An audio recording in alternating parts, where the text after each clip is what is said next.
निरंकारी साखी, भक्ति की शक्ति। एक शख्स गाड़ी से उतरा और बड़ी तेजी से एयरपोर्ट में घुसा।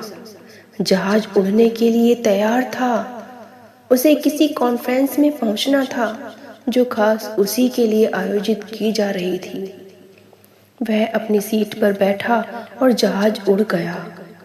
अभी कुछ दूर ही जहाज उड़ा था कि कैप्टन ने ऐलान किया, तूफानी बारिश और बिजली की वजह से जहाज का रेडियो सिस्टम ठीक से काम नहीं कर रहा, इसलिए हम करीबी एयरपोर्ट पर उतरने के लिए मजबूर हैं।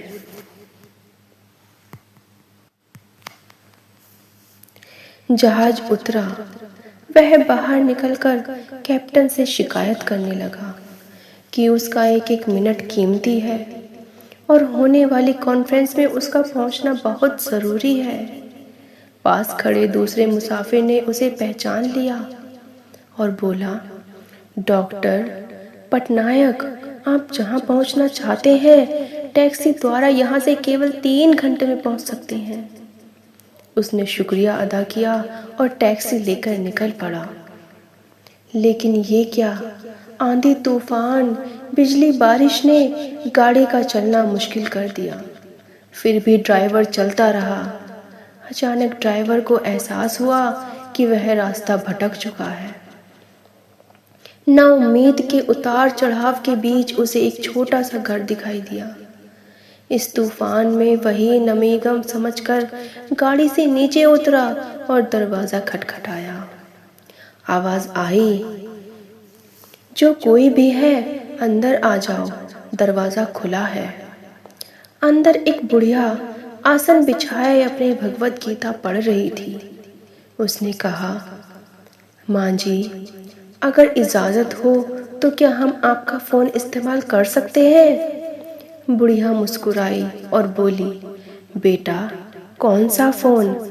यहाँ ना तो कोई बिजली है और ना ही कोई फोन है। लेकिन तुम बैठो, सामने चंद्रामृत है, पी लो, थकान दूर हो जाएगी। और खाने के लिए कुछ फल रखे हुए हैं, वो फल भी खा लो ताकि आगे सफर के लिए कुछ शक्ति आ जाए। डॉक्टर ने शुक्रिया अदा किया और चंद्रामृत पीने लगा। बुढ़िया अपने पाठ में खोई हुई थी। उसके पास उसकी नजर पड़ी। एक बच्चा कंबल में लपेटा पड़ा था जिसे बुढ़िया थोड़ी थोड़ी देर में हिला देती थी। बुढ़िया फागिर हुई और उसने कहा, माँ जी, आपके स्वभाव और एहसास ने मुझ पर जादू कर दिया है। आप मेरे लिए भी दुआ कर दीजिए कि यह मौसम साफ हो जाए, और मुझे उम्मीद है कि आपकी दुआएं कबूल होंगी। बुढ़िया बोली, नहीं बेटा, ऐसी कोई बात नहीं। तुम मेरे अतिथि हो और अतिथि की सेवा ईश्वर का आदेश है। मैंने तुम्हारे लिए भी दुआ की है। परमात्मा का शुक्र है, उसने मेरी हर दुआ सुनी है। बस एक दुआ और मैं उससे मांग रही हूँ, शायद जब वह चाहेगा उसे भी कबूल कर लेगा। डॉक्टर बोला, कौन सी दुआ? तो बुढ़िया बोली, ये जो 2 साल का बच्चा तुम्हारे सामने अधमरा पड़ा है, यह मेरा पोता है। ना इसकी माँ जिंदा है, ना इसके बाप जिंदा है। इस बुढ़ापे में इसकी जिम्मेदारी सिर्फ मुझ पर है। डॉक्टर कहते हैं कि इसे कोई खतरनाक रोग है जिसका वो इलाज नहीं कर सकते। कहते हैं एक ही नामवर डॉक्टर है। तो उस डॉक्टर ने पूछा, क्या नाम है उस डॉक्टर का? बुढ़िया ने कहा, उस डॉक्टर का नाम है डॉक्टर पटनायक। वही इसका ऑपरेशन कर सकते हैं। लेकिन मैं बुढ़िया कहाँ उस डॉक्टर तक पहुँच सकती हूँ और कहाँ से कहाँ इसको लेकर जाऊँ? बस अब बसी वाले से अब परमात्मा से यही मांग रही हूँ कि मेरी मुश्किल आसान कर दे। तो संतो जी, डॉक्टर की आंखों से आंसुओं का सैलाब बहने लगा। वह अपनी भकराई आवाज़ से बोला, माँ जी, आपकी दुआ कबूल हो गई।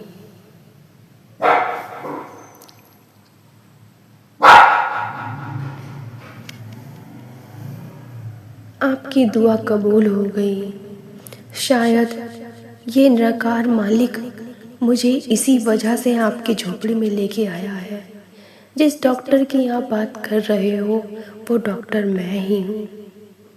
आज सुबह हवाई जहाज से बाहर जाना था, लेकिन इस आंधी तूफान की वजह से हमें नीचे उतरना पड़ा और फिर मैं अपने उस रास्ते पर रिक्शा से जाने लगा, लेकिन रिक्शा वाला भी अपना रास्ता भूल गया और हमें आपकी झोपड़ी में आना पड़ा। किसकी वजह से? ये सब भगवान की वजह से हुआ है, क्योंकि आपको यकीन है कि आपकी दुआ कबूल होगी।